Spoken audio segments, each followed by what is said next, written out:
Welcome to the Bare Marriage Podcast. I'm Sheila Ray Gregoire from baremarriage.com, where we like to talk about healthy, evidence-based biblical advice for your sex life and your marriage. And today, I have an amazing interview that I actually recorded last June with Lisa Swartz, the author of Stained Glass Ceilings. And I was hoping to play this earlier, and then just a bunch of things happened, and I kept delaying it because it got preempted. And I'm actually glad I did, because something happened in the last 2 weeks that actually pertains to this topic. So in this podcast, you're going to hear us talking about a study that Lisa did at two different seminaries, an egalitarian one, Asbury Seminary, and Southern Baptist Theological Seminary, which is run by Albert Mohler. Well, 2 weeks ago, it came out in the news that Southern Baptist Theological Seminary, along with the Southern Baptist Executive Committee and Lifeway, filed an amicus brief, which is like a legal filing in a legal case that they were not a party to. So this had nothing to do with them in the state of Kentucky. So a woman named Samantha Killery has been involved in ongoing legal proceedings, and she's trying to get the right to sue the entity that she disclosed her father's sexual abuse of her when she was a child to, and the entity did nothing. And the Southern Baptist conglomerate, of which Southern Baptist Theological Seminary is a part, intervened in that proceeding to argue that the statute of limitations should not be lifted and that this woman should not be entitled to justice, because it's very important that entities be protected.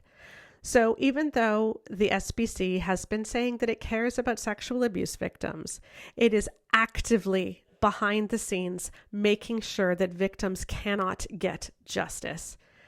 And while there has been a lot of kerfuffle about this once it hit the news, the simple fact is that is what the convention has done.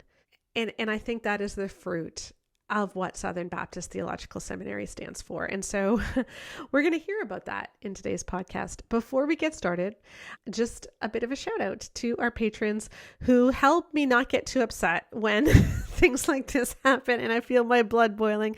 They provide me with a safe space on Facebook where I can go and vent. And it's just a wonderful group where we can get support from one another and pray for one another. And their money helps fund the research that we are doing and helps us just keep going every day. So if you want to join our Patreon for as little as $5 a month or more, where you can get discounts on merch and lots of other things, you can find us at patreon.com/baremarriage. And the link is also in the podcast notes. And without further ado, here is my interview with Lisa Swartz. I am so thrilled to welcome onto my podcast Lisa Weaver Swartz, who is a sociologist from Asbury University and has written an incredible book that I just loved called Stained Glass Ceilings: How Evangelicals Do Gender and Practice Power. Did I get that right, Lisa? You got it, Sheila. Yes. Well, welcome. I'm so glad you're here. Thank you. It's such a treat to talk with you.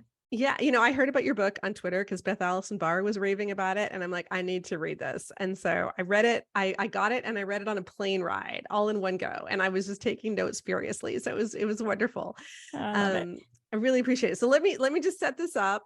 So what you're a sociologist and Yes. You do research and we do research, but we do them in kind of opposite ways, which complement each other so well. And I just love it because we're like let's get as many people as possible to answer a survey. And you're like, I'm going to sit down over coffee and I'm going to have in-depth talks with a bunch of people so we can find themes. And so tell us what you did for this book. Yes, I had coffee with a bunch of people. That's my MO. So I started out wanting to do kind of a deep dive into Christian institutions and community life. And so what I did was I identified two influential seminaries within the evangelical world. One of them is straightforwardly complementarian. It's Southern Baptist Theological Seminary in Louisville, Kentucky. So fairly well known and fairly straightforward in terms of their complementarian theology. Male headship in marriage and church life is very much celebrated and front and center there. So that was my first case study. And then the second community that I worked with was Asbury Theological Seminary, which I'll pause and clarify is a different institution than the one I work at. They share a name and some tradition in the past, but they're separate. So Asbury Theological Seminary is straightforwardly and very publicly egalitarian, in the sense that they have for a very long time, as Wesleyans tend to do, welcomed women into ministerial leadership, encourage women to come and pursue MDivs, pursue ordination. Their campus pastor is a woman who is a phenomenal preacher. And so they're doing a very intentional work of being and living out their egalitarian theology. So that's the contrast.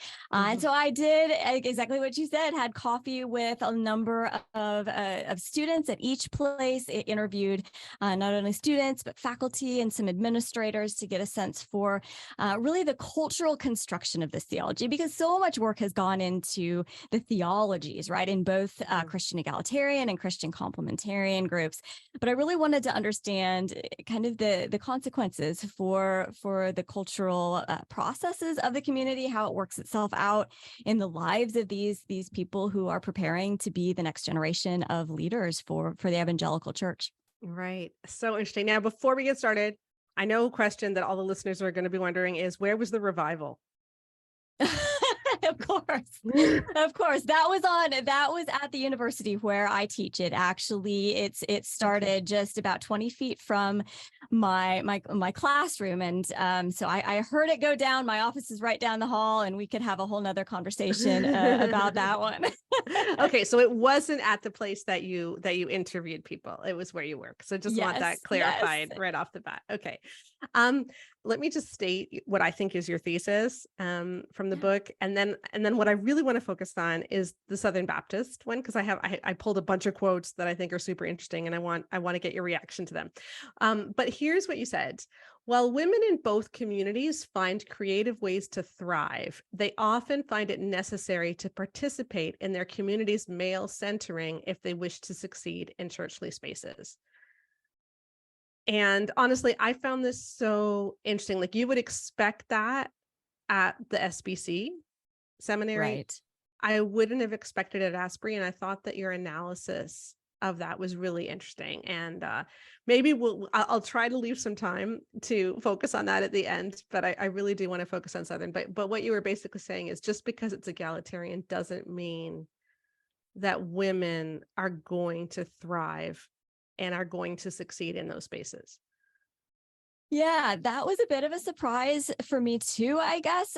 Going into something like this as a social scientist, you don't quite know what you're going to find. But I think there was, I have to confess, I think a naive part of me thought I was going to go in and see how bad complementarianism was for these Southern Baptist women, and then be able to celebrate how important egalitarian theology was.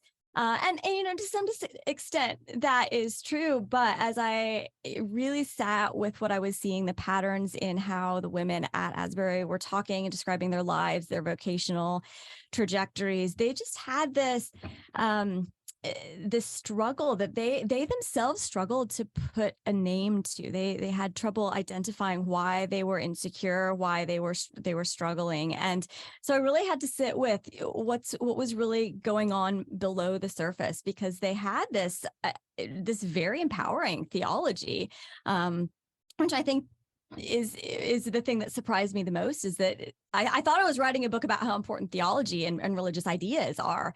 But in the end, I think the thesis statement that you summarized so well just sort of demonstrates that there's more that we need to identify than just the theology, the practices of community life, of a cultural reality, are really making a difference in how men and women, but especially women, are experiencing their callings and their spiritual lives.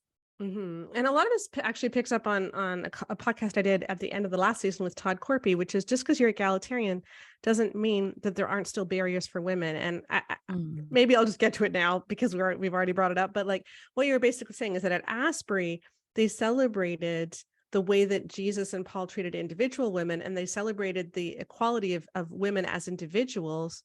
But they didn't look at the bigger picture things, which were still keeping many women from succeeding, and we're making it much harder for women to succeed. So things like housework, who's going to look after the kids if they're sick, and just the way that systems tend to value male voices over women. So yeah, that was really interesting. Yeah, that's exactly right. And I think another way of saying that is that this egalitarian theology that I think extends well beyond, Asbury's the case study, but I think it is indicative of how a lot of American evangelicals, as we're moving, I think, in a lot of spaces toward more egalitarian practice. What we tend to do is sort of free women from ministry, right? This was the big controversy in the SBC, which we may talk about a bit later. The Southern Baptist Convention just had this big conversation about should women be allowed to be preaching and in ministry. And in egalitarian groups, they say yes, which frees women to pursue these roles, these offices, but it does not free women, in other words, from the constraints and expectations of culture, like the godly womanhood expectations that sort of code successful womanhood in terms of being a wife and a mother and all of the, yes, the housework, the sociological language is the second shift, right? All this extra labor that, the theology just doesn't attend to. Yeah. Yeah. So interesting. Okay. But I do want to talk about Southern because I found some of your insights on Southern so interesting. So here, let me just jump right in to some theology. Okay. Which is the word gospel. And I thought this was fascinating. And so here's something that you wrote. In historic Christian tradition, gospel is most often employed as a reference to the ministry, death, burial, and resurrection of Jesus Christ, or to the 4 New Testament books that outline this biography. Southern's usage, however, extends much further. More than the good news proclaimed 2,000 years ago, Southern's gospel dictates right living in the contemporary world.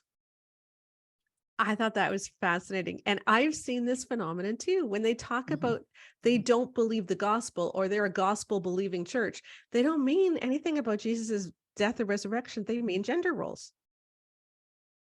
Yeah. Yeah.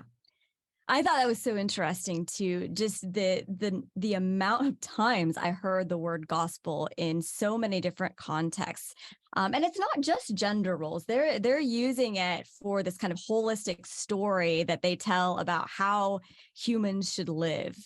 And gender is, of course, an important part of that. But it's become this word gospel. It's just so interesting that they're using it sort of as a tool to separate those who are, living inside this cultural framework that's very, very Western, very American, very, 21st century, to separate that from everyone outside, which includes a lot of Christian groups, right? Egalitarians, Catholics, or a lot of global Christians wouldn't really fit into the way that they're using gospel language for this pattern of human social life. That you're right. It's very much about this gendered hierarchy and the separation of men and women. So yeah, the use of that word is really interesting, and especially because once you've got gospel associated with a pattern, it's really hard to argue with, right? Because it's gospel, right? It's got the force of God's own authority behind it. And so it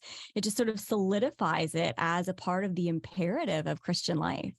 I just find it so ironic though, because it's actually an anti-gospel. Because the whole point of the gospel is grace. And it's that we're freed of legalism. And we have this relationship with Christ that is based on what Christ did for us. And they have turned gospel into the way of telling who's in and who's out based on what they do. Yeah. And I think so. I would agree with you, but to explain their framework, that's not how they see it. No. Right. And I think that, there's this understanding that, life is hard. We live in, and I heard this multiple times too, we live in a Genesis 3 world, right? The world is fallen. And again, we're still talking theology, right? According to their theology, the original intention in the creation account is that there's this hierarchy, but it's intended that everyone flourish and that you don't have to be legalistic. And so the whole point of this complementarian gospel in sort of quotes is to return to that and recover the hierarchy that is good for everyone. Right, which I know sounds like a lot of semantics, and I know, and again, this is another reason why I think more than theology is necessary here, because just saying something, just having a framework doesn't actually make it true. But this is the framework, and it is a logically consistent framework that they have, and this is what motivates them. Right. Yeah. I thought when you were talking about faith and like to explain their faith and explain gospel, like, and you had a number of different interviews in the book with both people from Asbury and people from Southern, and you mentioned how often Southern would go back to Genesis and how Asbury tended to start in the Gospels. Yeah. Yeah. And I found that fascinating.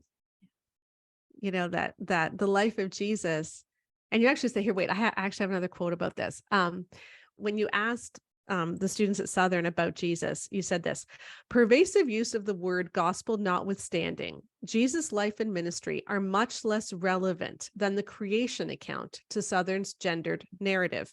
Nor did students often cite his death and resurrection. Instead, they described Jesus's primary contribution to the story in terms of his relationship with the church, illustrated metaphorically by New Testament authors as Christ's bride. Yes, that the bride of Christ imagery actually at both of the seminaries was pretty dominant. And in fact, you said a minute ago that Asbury starts with the Gospels. I actually would amend that to say they really start with Acts. No one was really talking a whole lot about Jesus in their kind of narrative of gender outside this metaphor of Christ in the church, which I think is really interesting. Wow. All right. Yeah. And then okay, I have two other paragraphs that I found so insightful. You said this: for the men and women of Southern Seminary, male headship and gender polarization have become virtually indistinguishable from the good news of God's love for the world. Gender complementarianism stands on a high theological plane alongside God's sovereign authority and the incarnation of Jesus, and it is every bit as salient in the 21st century as it was in the book of Genesis. This is Southern's gendered gospel. These emphases, the centrality of Jesus, his interactions with women, and the cultural barriers he lifted, are noticeably absent from the gospel story that Southern students now narrate. In Jesus's place, Paul and the creational order take de facto primacy. I find that really scary. Well, and we all choose to prioritize, right, parts of the scripture. And it is really interesting to see the convergences of the systematic theologies with the more narratival storytelling that Southern is using. And for me, I think that you say you find it scary. Why is that? I think, I just find that when people make Jesus a lower priority, I find like that I don't even recognize the faith sometimes. Because to me, like, we have to interpret all of scripture through the lens of Jesus. He's the ultimate word of God. And yet when we put all of this other stuff in his place, like I don't even understand how we got there.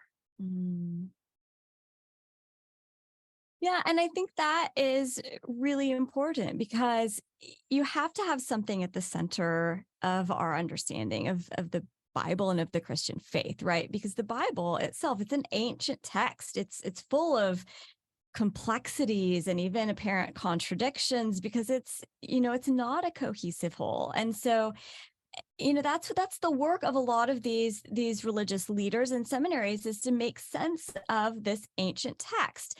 And what you're saying is that, and in many traditions, Christ is the center and everything must be interpreted through him, which actually is historically part of at least portions of the Southern Baptist history and tradition too.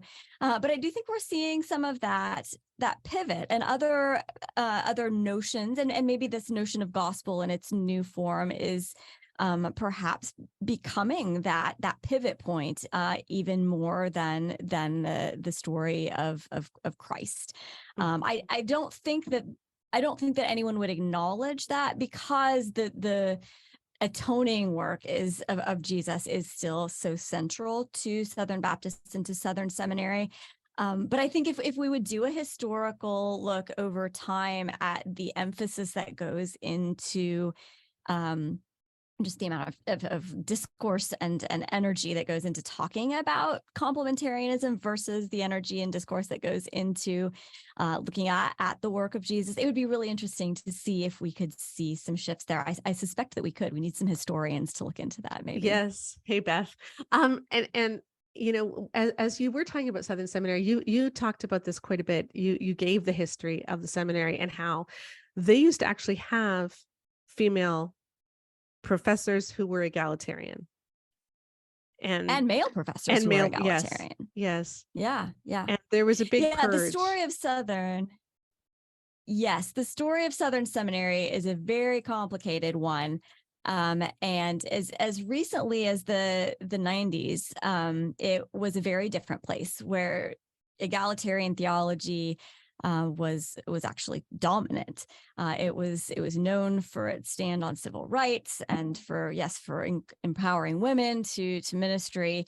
And it intertwines with the story of the Southern Baptist Convention itself, as it has experienced a real rightward turn with increased sort of emphasis on religious leadership, kind of the authority of the preachers instead of kind of congregational autonomy and the priesthood of the believer. So there's a whole set of historical patterns and trajectories that are at work here that Southern Seminary itself is a part of. But it was really interesting for me to learn that history and learn about some of the women that had been a part of the community. One of them, Diana Garland, was just a wonderful presence. She was a part of the School of Social Work, which is a field that has been historically dominated by women, and done some wonderful things. And those stories are unfortunately kind of lost on the student body that I spoke with. So there's these things are all rooted in history. Yeah, it's so interesting. I think as you were talking about how this gender polarization became part of the gospel, you then looked at how students themselves interpreted this and lived it out. And you were talking about how you were interviewing one young man named Marcus, and you said, like, he might value women, he might even admire women's abilities and spiritual maturity, but he also sees women as so different from himself that to minister to them might be next to impossible. The gospel story narrates this polarization as God's own design, a legacy of the differences between men and women initiated at creation. And so this really means that men feel like they can't minister to women, or that we're just such different creatures. Mm-hmm. Did you see this a lot in your interviews, or can you comment on that? I did. I think that was one of the most explicit quotes that I have, which is why I used it in the book. But the sort of idea and this assumption that men and women are just opposite or categorically different, I saw all over the place. And I think that it emerges both as a cause and a consequence of the separation of men being funneled toward the pastorate, toward preaching, and women then being funneled toward women's ministry and family life, right? It's all part of the same package. But then, as a consequence, I think both men and women start thinking of the other as unintelligible even. And so women will get together and talk about how to understand their husbands, and which can be helpful, certainly, but because there's not a lot of spaces for women and men to interact and understand each other, I think it sort of exacerbates the differences, the perceived differences in their experiences, in their lives, and because there also is such a caution, I think, out of concern for sexual impropriety, that men, especially men preparing for the pastorate, right, with the Billy Graham rule, don't be alone with a woman who's not your wife.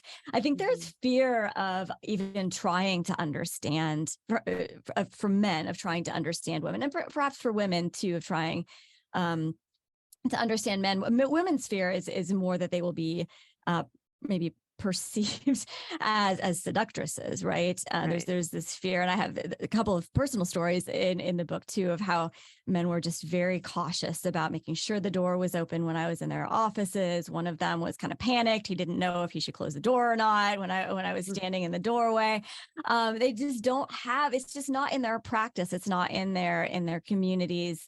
Sort of habits to interact with each other relationally, which I found kind of concerning because of the implications for what it means for working together and living together as men and women in churchly spaces and community life. Yeah. Also, if these men are preparing to pastor, how are they going to pastor half their congregation if they don't understand them?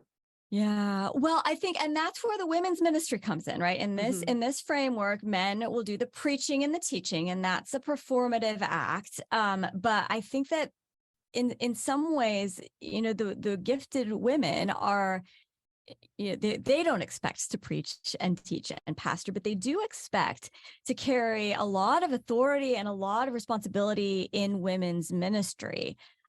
Ministering to each other, creating women's Bible study groups, sort of play groups for parents, for mothers, and families. And so I think that in some ways, and so I didn't study how this works itself out in congregational life. I'm sort of guessing based on what I saw in the community itself, but it seems like they are preparing sort of two different ministries, right? The performative preaching ministry, that is for everyone, done by men, and then separate ministries, men and women, but more for women, right? There's more need for nurture, and there are some gifts in that I found. Actually, I was kind of surprised by how much the women of the community did benefit from having women-centered spaces.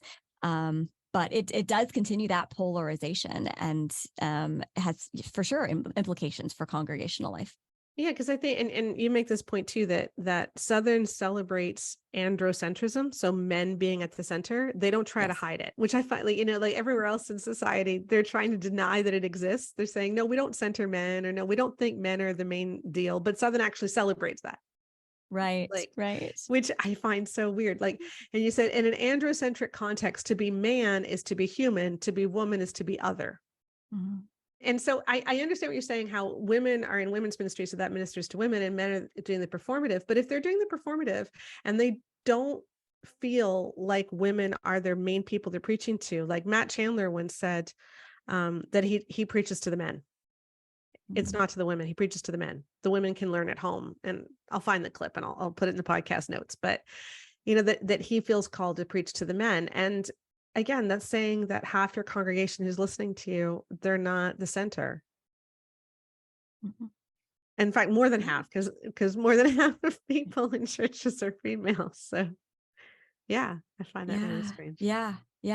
And that does open the door for ministries like Beth Moore, right? Who has made quite a career and quite a space facilitating ministry to women. But yes, it does. I think, it is so surprising that, like you said, how we try so hard in other aspects of society not to center men, but they're embracing it in some ways. And the argument is that this is the best way for both men and women to flourish. And I think they really believe that, many of them. Well, I don't doubt that they do. I think, Yeah. I think that they do. Yeah, they're just missing a lot. Okay, I want to move on to what they say about marriage. Okay. You talked about Southern's take on marriage, and so here's what you said about a female student at Southern. Catherine, a student in the biblical counseling program, similarly relied on the language of sin and the fall to interpret her own inadequacies as a submissive wife. And she says this: I think that ultimately the conflict and the separation between humans' relationship with God is a separation between man and woman and all human relationships. There's conflict and there's difficulty and there's sin and there's wrongdoing. The curse talks about how Eve will have pain in childbearing, and the wife will want to overrule the husband and to conflict against the husband. There will be conflict in that relationship. I totally know from personal experience. It is within me to want to say, no, you're doing it wrong all the time. But I think that I have to respect what the Lord has said. There's going to be sin, My husband's going to fail as a leader. He's going to fail because of sin. He's going to do things that are not right, and he's going to offend me, and there's going to be conflict, and I'm going to offend him, and I'm not going to follow him in the way that I should. So there's tension, and it's just not an easy relationship. Yeah. And that's a great example of how, I think that could have come from an egalitarian too, that story, that experience, and the interpretation would have been the opposite in some ways, right? So I think, and I'm not, I What think do you in mean other by that? places. What do you mean by that? So the struggle, right? There's a struggle for everyone. All of these women know that life is a struggle and know that Christian marriage is a struggle. But this woman, Catherine, she's interpreting it in terms of, the fall makes me want the power, right? And so that's why it's hard. And an egalitarian would say, yes, of course, marriage is a struggle because we're both struggling against patriarchy or whatever the language you want to use. But it's these different frameworks identify the brokenness in a different place, right? The complementarians, like Catherine, are saying like the brokenness is me not fitting into the role, the script that the gospel story has for me. And the egalitarian would say the world is broken. Of course, we're struggling because our own God-given instincts are not fitting into this broken world, right? Mm-hmm. And so these two stories are contradictory, but they're both derivative of kind of the Genesis account of creation. Right. Yeah. I just found that really sad. And here's how a man, this is a man that you interviewed at Southern, talked about his headship, even though his wife was working and supporting him while he was in school. So this was a big theme that you had in your book, is that men and women would both navigate how he is the head, even when they're not acting out traditional gender roles. So when she's supporting him, when she's the one who's going out working to earn the income so that he can go to school, they're still taking pains to make sure that he is the head and that he feels like the head. And so here's what he said. I have the burden of knowing what's going on with the household. I'll give you a story to illustrate. My wife was in the elevator with some of her coworkers, and they were talking about paychecks and stuff. She said, I don't even know how much I make. And they're like, what? And she said, my husband takes care of all that. And then they got closer to the bottom and they asked, didn't you bring an umbrella today? And she's like, no, my husband didn't tell me I needed it. So even though she's going to work, there was still a headship there. Yeah, I heard variations on, I think this is the only umbrella story I heard, but variations on this from others, and the creativity and the work that goes into interpreting these things in a way that just reassures the couples that they are within the boundaries of male headship just astonishes me. And I think it shows how symbolic this is. It's not really about who is doing what. It's not as much as it is about maintaining the symbolism of the male headship, right? Mm-hmm. Yeah, Sally Gallagher wrote a really interesting work on that, I think back in 2003, that we've been working with a lot as we're reading some academic papers, and she was looking at how couples navigate this idea of headship, and that's what she basically said. It doesn't actually mean anything, like in practical terms. It's like a signaling for, hey, we are doing things the Christian way because we're using this language and we're trying to prove that we're within this language, but they don't actually practice it in a lot of ways. Yeah, very interesting.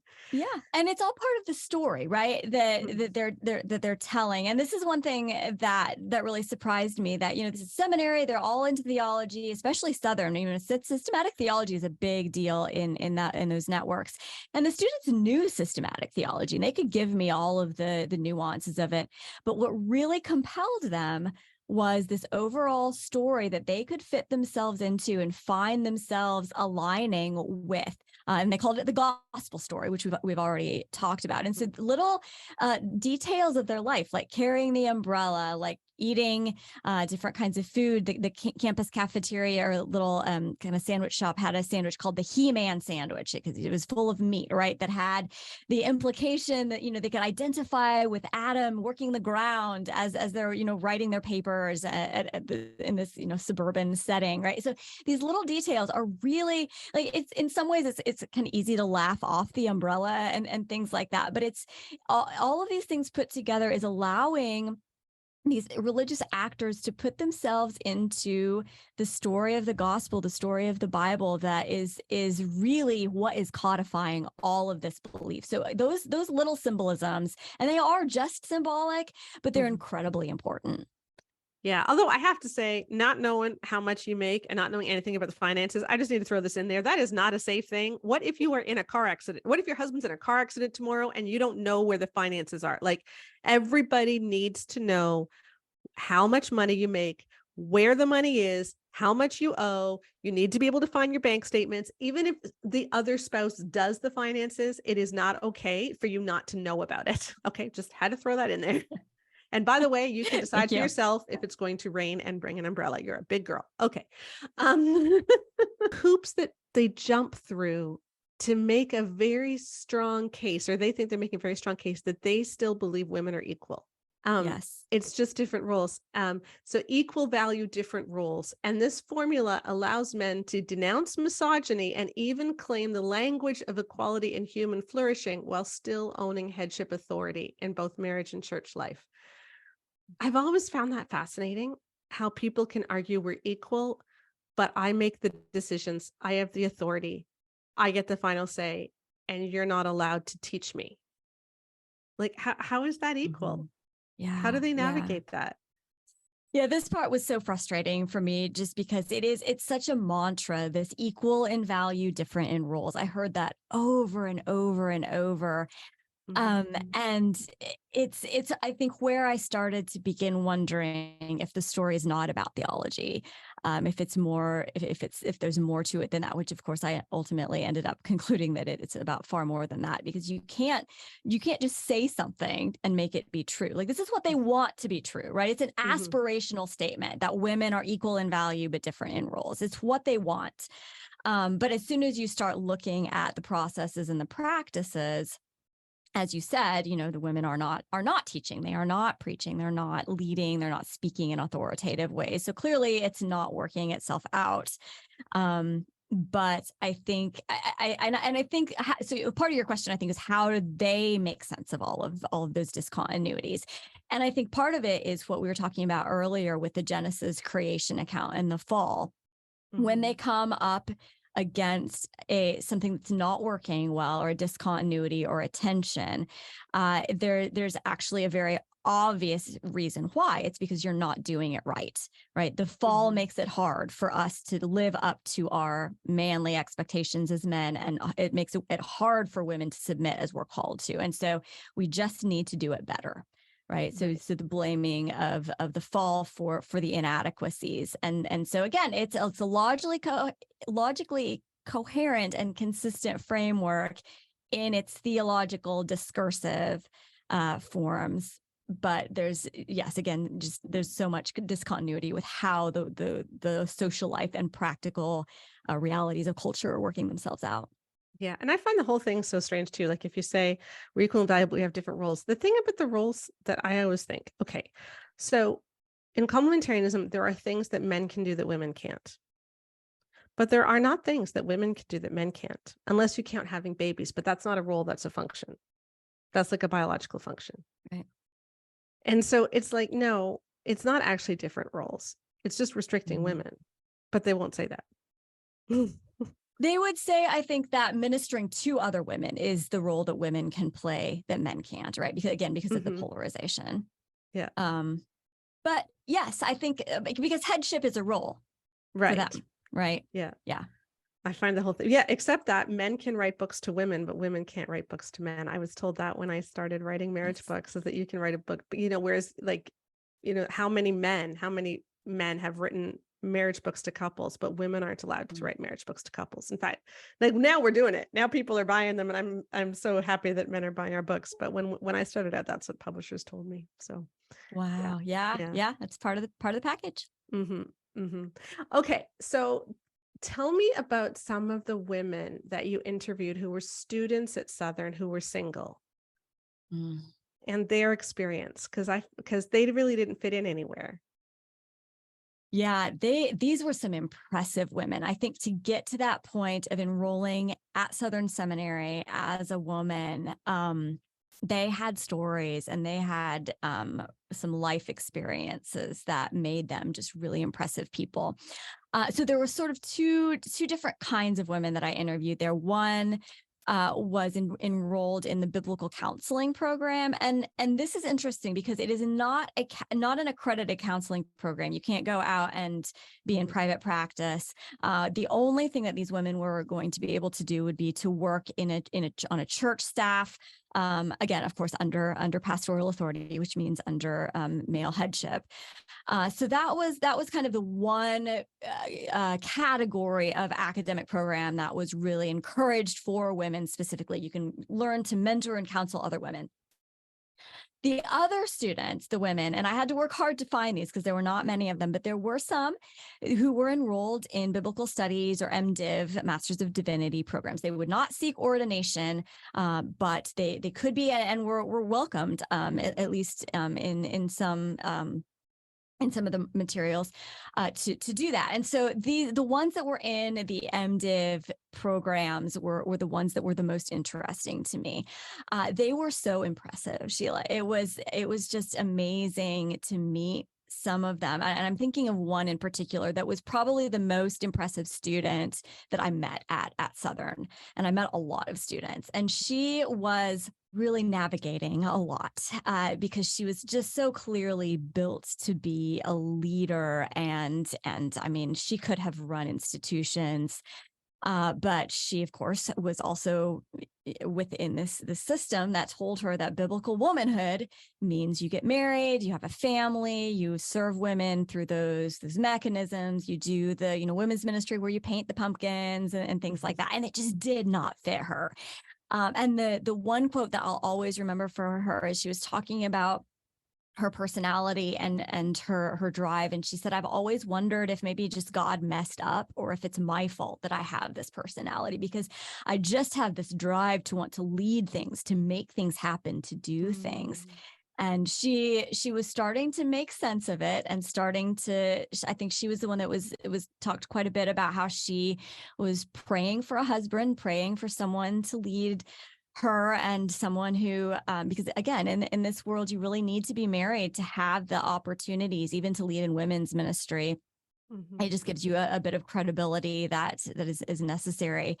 So really, there weren't a lot of opportunities open to her, and she knew it, but she was really invested. Like, she loved the Bible. She loved the New Testament. She was telling me about some of the research that she was doing, and just so committed to the message of the Christian gospel, and was finding out some really interesting things about women in the New Testament from her own research. And she's one that I wish that I had kept up with. I don't know what has happened to her in the years since where she has landed, but there were a few others like her who were single, who just couldn't find. They were just so clearly meant for the work of the church and the ministry that they kind of by force of gravitational pull, I think, landed in these programs. And they were trying to find ways to fit in. They also described some frustrations dealing with their male classmates, many of them were desperately looking for wives.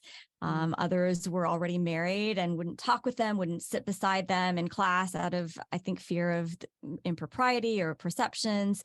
And so they were just, these single women at Southern were just struggling so much.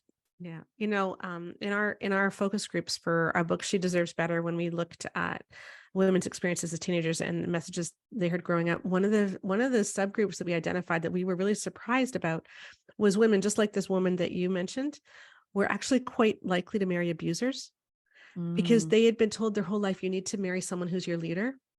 And when you're already a really big personality, the only way to find someone who's a leader is someone who's bigger than you, which often means marrying a narcissist. Wow. And so many of these women who you think are so capable and so strong end up in really destructive marriages because they have to find someone who's bigger than them, because that's what they've been told being a woman is. And we heard some heartbreaking stories about that. So I hope she's okay. Yeah. I hope she's okay. Me too. Yeah. Too. Um, Yeah. Now the other fascinating thing at Southern, which I really gravitated to, was your description of the women's events for wives, for students' wives. Can you tell us about that? Yeah. Yes. So again, in keeping with the polarization, the celebration of women in separate spaces from men, Southern has this really well-developed program called the Seminary Wives Institute. And it essentially, it's offered at very low cost to the wives of male seminarians. It's to make it accessible. It only happens, I think, on Thursday evenings, which is a time when women, hopefully would have some childcare. Maybe their husbands are home to be with the children. And so there are sessions that are intended to essentially prepare these women to be Southern Baptist pastors' wives. And that includes some of the sessions are taught by Southern Seminary faculty members who teach, some Baptist history, maybe some New Testament. I can't remember exactly what those classes are all about. But then there's also this set of classes taught by the wives of seminary professors on things like hospitality and parenting, marriage, evangelism for women, how to sort of host baby showers, how to run a women's ministry, things like that. And these spaces were so interesting. I got to visit several of them. And again, this is a space where women's voices were centered, absolutely centered and celebrated. The women who were teaching, who are wives of seminary professors, they were very, very impressive. Mary Moeller, the wife of Al Moeller, is an incredibly impressive woman who easily matches her husband, and she is the one that has developed this program. So the students will go, they take notes, they learn, and but what I found out just in watching is that the real value in these spaces is the solidarity that they get from each other, right? This is the space where they can ask questions that they're uncomfortable, things that they're uncomfortable with, things they're concerned about. I heard some of them. So prayer time is often when this comes out, right? There's the prayer request time that can extend for a long time, and then those conversations continue through the classroom spaces. Some of the women struggled with being connected to their husbands during seminary, which is a really demanding time in life. One time, a woman talked about how she had to be a stay-at-home mom for the first time in her life. I got the sense that she gave up a career because her husband came to seminary.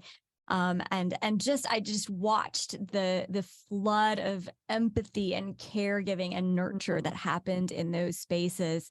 Was incredibly valuable, I think, and important to these women. So it's, there's a lot going on in those spaces. There's not just the sort of preparation for the domesticity, which I think I'm sure is valuable, right? A lot of these, some of them are very, very young women who may or may not know what is expected of pastors' wives. And so I think it's a valuable space in that sense too. But I was really struck by the nurture that happens. This is something that I didn't see a lot of in the egalitarian context. A lot of those women were missing connections with other women, were missing the nurture that they were not getting in their classroom spaces. So it's really a mixed bag. But the Seminary Wives Institute was really, really fascinating.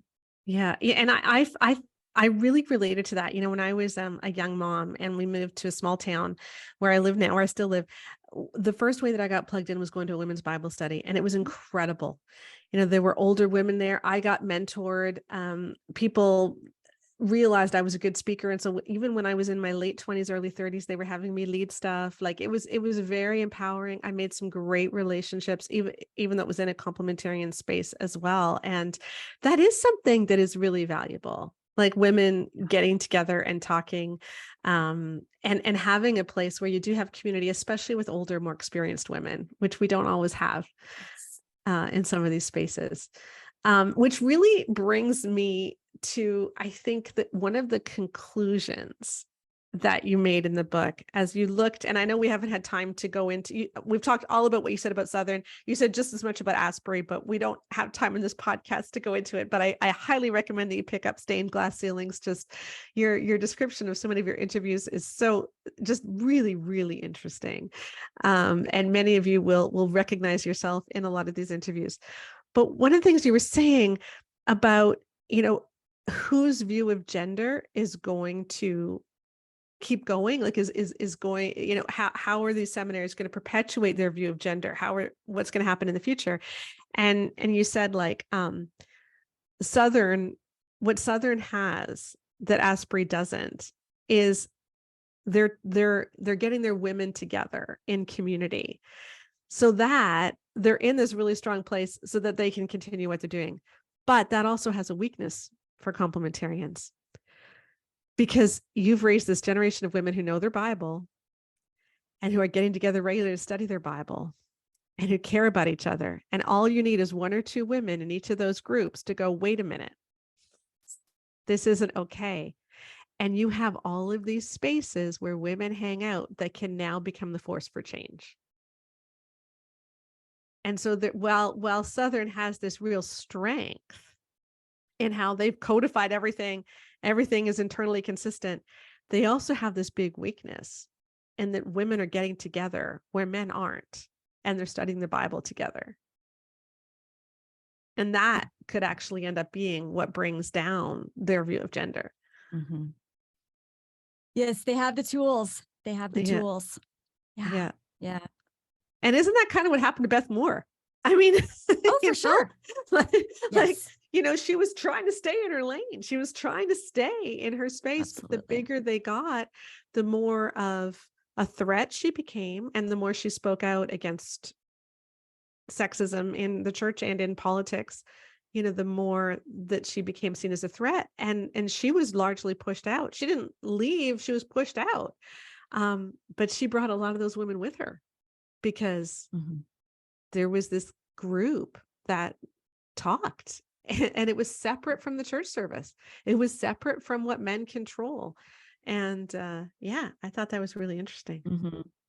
Yeah, the one barrier, though, is that these women are going to have to convince their husbands, right? Yes. Because of the way this world works, they're going to have to be able to convince their husbands. And that is going to be really interesting to see if we start seeing any of that occurring, because there is, organizationally, it's going to be tough. They don't have, they have the tools, but they don't have the resources of the big institutions. And it's not a given that there will be change through that mechanism, but I certainly see the possibility for it. Yeah. And I don't know that there will be widespread change. There will always be a Southern seminary, I'm sure, that will always be complementarian, but that doesn't mean that every person that grows up in it is going to stay there.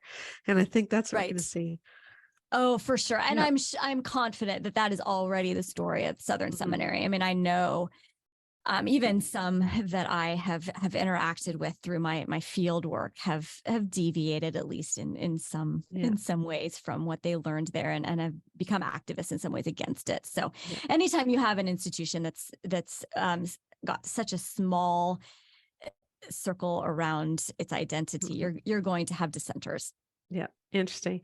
Now, of course, you have a lot of lessons for Asbury as well, like how they need to support women a lot more. Like Southern is supporting women, at least in the roles that they're allowed to have, but Asbury really isn't. And that's the problem in so many egalitarian spaces, is you claim that you're gender blind, but then you end up not helping women who actually have a lot of systemic barriers to success in all kinds of ways, even just like, I'm tired and I need a break from the kids, and we don't necessarily have those spaces. So there's a lot to learn for Asbury as well. So yes, please take a look at Stained Glass Ceilings. Is there anything else that you really learned from this experience, or something that you're still mulling over that you want to share with people? Well, I am still mulling over a lot coming out of this. I think I am just really sitting with the importance of understanding communities not only through their theological frameworks. There's just so much more to us as humans and as religious actors than our beliefs and the ways that we think the world should work out. And I think it's just been really humbling for me, as both a sociologist and as a person of faith, to try to separate those and also try to figure out how they come back together. And you mentioned even the revival that took place at the college where I work. I think we as a community are grappling with those differences too. The social realities are separate from, but also connected to the spiritual realities and theological realities. So I think that as a Western church, I think we have a lot of work to do to understand ourselves, to understand our ethics, and understand just how constrained we are by the cultures that are around us, especially when it comes to some of these gender hierarchies that we've been talking about. So, but I'm also incredibly hopeful. For me, and maybe this is just the sociologist in me, but once I see the patterns and see where things are going wrong, it's an opportunity to repent and fix and to do better. And so I think identifying some of these patterns, hopefully conversations will continue along these lines, and we can all work together collaboratively to imagine a better future for the church. Yeah. Amen. Wouldn't that be wonderful? Well, thank you. What is next for you? What project are you working on now? Ooh. Yeah, that's a great question. Several things, actually, but the biggest one is I'm working on a transnational project that looks at human trafficking in Southeast Asia, especially the American religious response to it. Oh. And there's some really fascinating gender stuff in there, too. There's also a lot of just looking at our ideas as Western Christians about how to help others, and how some of our social justice activism has taken shape over time. So I've been oh my goodness, that's so fascinating. It's been a great project.